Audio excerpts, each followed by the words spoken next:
Bismillahirrahmanirrahim. Saya semalam menerima kiriman SMS. Seorang ibu meninggal dunia. Biasa kalau kita mendengar berita ada orang meninggal dunia, karena kita semua akan menghadapi kematian. Tapi yang luar biasa, peristiwa yang terjadi saat dimakamkan. Anaknya menceritakan saat dimakamkan di antara kekuburan, begitu mendekati kuburan tempat ibunya, malah semua jamaah yang ada di saat itu sangat terasa harumannya kuburan itu.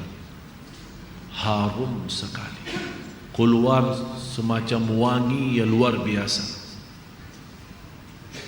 sampai orang pada pandangannya kepada yang lain, barangkali di antara jamaah yang membawa wangi-wangian yang bagus, tapi ternyata tidak, mengalir dari bawah keluar, sampai ada yang malah melihat asap-asapnya. Asap ini bukan asapnya kebakaran, tapi asapnya itu karena wangian dari masuk dari kuburan itu.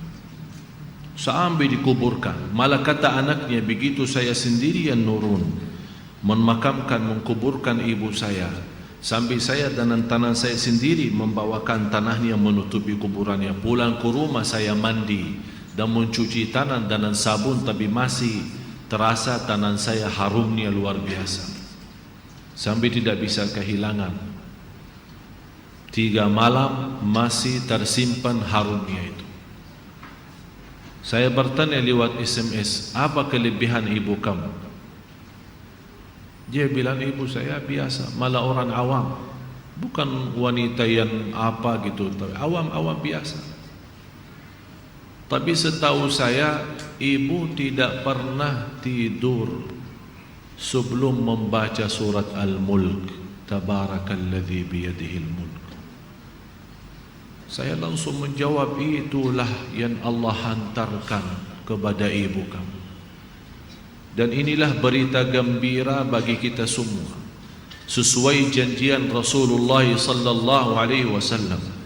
30 ayat syafa'at li sahibiha min azabil qabr. 30 ayat yang telah membawakan syafaat bagi orang diselamatkan dari siksa kubur.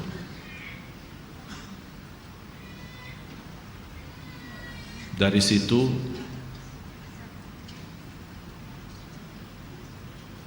seperti kebiasaan, ambil wudu, saya witir duluan, kemudian tidur. Apa yang saya lihat dalam mimpi? Bapak ibu, yang saya lihat diri saya sendiri di dalam kubur. Sangat gelap, ngeri, malah terasa seramnya luar biasa, sampai tidak bisa saya bayangkan di saat itu.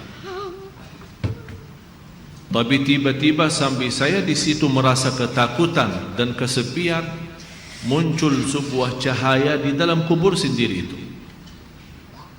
Dan saya berteriak, siapa kamu yang membawa cahaya itu? Dia langsung sendiri cahaya berkata, saya surat Al-Mulk, Tabarakalladzi biyadihil mulk. Saya sendiri di malam itu tidak sempat membaca. Saya bangun kaget, saya ambil wudhu lagi dan membaca surat Al-Mulk, baru saya tidur lagi. Saya memberikan nasihat kepada semua jemaah yang hadir, tolong sampaikan pesan ini. Jangan tidur belum baca surat Tabarak, karena kita tidak tahu kapan saatnya menghadapi kematian. Bisa jadi itu tidur kita adalah tidur yang terakhir dari dunia ini.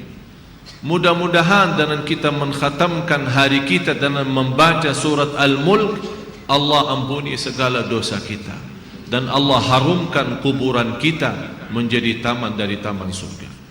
Al-Mulk surah yang luar biasa dahsyat.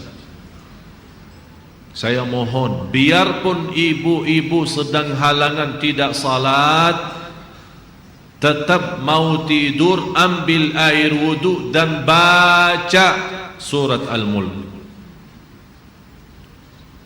Baca surat Al-Mulk.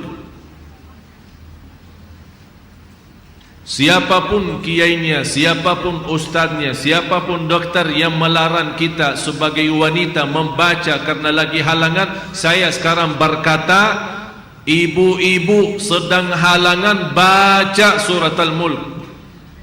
Karena saat kematian tidak akan bisa membedakan kita lagi suci atau lagi halangan, mati-mati. Dan Allah Maha tahu niat kita. Dan lebih baik saat kita membaca sedang halangan, jangan megang Al-Quran langsung, menyentuh Al-Quran langsung, sebagaimana saya jelaskan, bagi sarung tangan atau bagi HP kita. HP kita yang isinya Al-Quran, buka surat Al-Mulk di HP kita dan kita baca. Karena di situ anda bukan megang Quran tapi megang HP.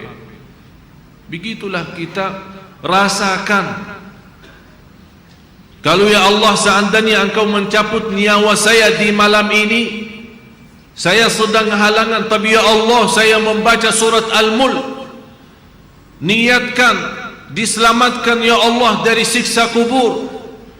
Dan harus kita yakini, kita di umur kita di dunia kubur jauh lebih panjang daripada umur kita di dunia. Bisa malah ratusan tahun. Ada di yang sudah di alam kubur 1000 tahun. Ada yang lebih. Kira-kira bisa terbayang 1000 tahun. Apalagi ummah yang terdahulu. Oleh karena itu jamaah sekalian, waspadalah, berhati-hatilah. Marilah kita sama-sama menjaga kebaikan itu. Karena sungguh inna rahmatallahi qaribun minal muhsinin. Sungguh rahmat Allah sangat dekat bagi orang yang berbuat baik. Sangat jarak kita menuju ke akhirat sangat dekat, sangat dekat. Malah jauh lebih dekat daripada rencana kita besok. Jarak kita ke akhirat, jarak kita masuk kubur jauh lebih dekat daripada rencana kita besok. Malah kematian itu jauh lebih mendadak dan lebih cepat daripada kita mengambil suapan makanan.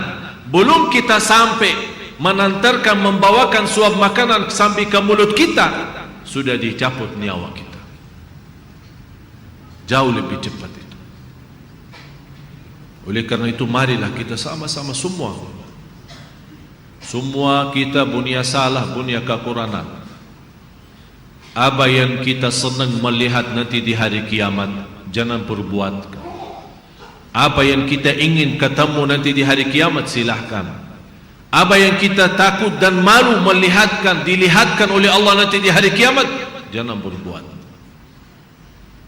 Dan apapun yang kita tulis, senang kita ditunjukkan oleh Allah, silahkan tuliskan. Kalau kita malu dilihat nanti oleh umat manusia dan dilihat oleh para malaikat yang menjadi saksi, jangan tulis macam-macam.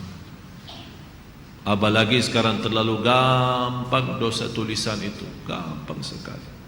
Dan HP yang sekarang ada, malah sudah kita megang menjadi tasbih kita, mengganti tasbih.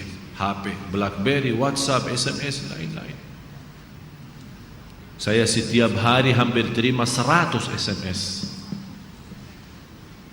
Ada yang bertanya, ada yang macam-macam.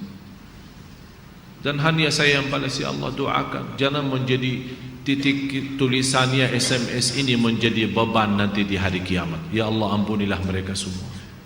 Itu yang saya doakan. Walaupun saya tidak balas berdoa, tapi Allah yang Maha tahu apa yang saya doakan untuk orang yang kirim SMS atau WhatsApp atau apa saja. Oleh karena itu jamaah sekalian, hati-hati. Bukan masalah sama saya, tapi masalah kita sama Allah. Selalu saya menyampaikan dan mengingatkan kembali, jangan lagi berkata saya tidak enak sama ustaz, saya tidak enak sama keluarga, saya tidak enak sama jamaah. Rubahkan kata itu, berkatalah saya tidak enak sama Allah, saya tidak enak sama Rasulullah sallallahu alaihi wasallam. Kalau memang kita ingin diselamatkan oleh Allah di akhirat, bagi saya dunia ini biar kita susah sepanjang hidup kita sampai mati susah, masih jauh lebih ringan susah dunia daripada nanti susah di akhirat. Harus menjadi tujuan kita akhirat, bukan dunia. Akan Allah datangkan dunia dan akhirat.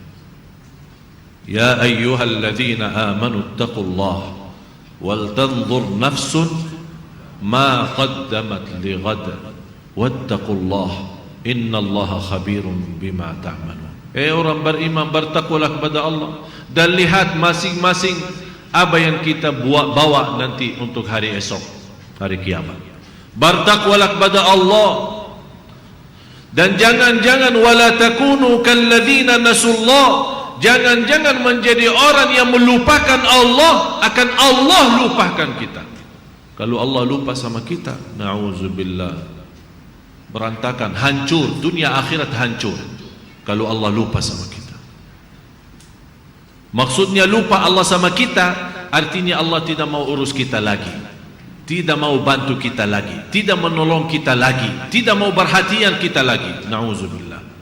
Kalau Allah tidak mau perhatikan kita, siapa lagi yang mau perhatikan kita? Kita semua tidak punya Allah yang maha adil selain Allah, tidak punya Tuhan yang maha kasih sayang selain Allah, tidak punya Tuhan yang maha mengampun selain Allah. Biarpun dosa kita sepenuh bumi, tapi kita datang kepada Allah dengan ikhlas dan yakin diampuni dosa kita, dan kita berbuat kebaikan semampu kita, akan Allah ampuni dosa kita semua, biarpun dosa itu sepenuh bumi. Begitulah indahnya kasih sayangnya Allah.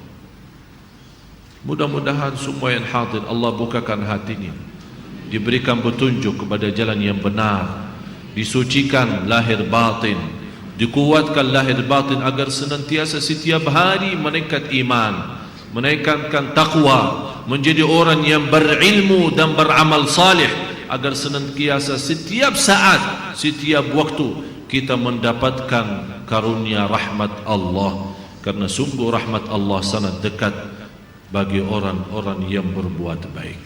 Al-Fatihah.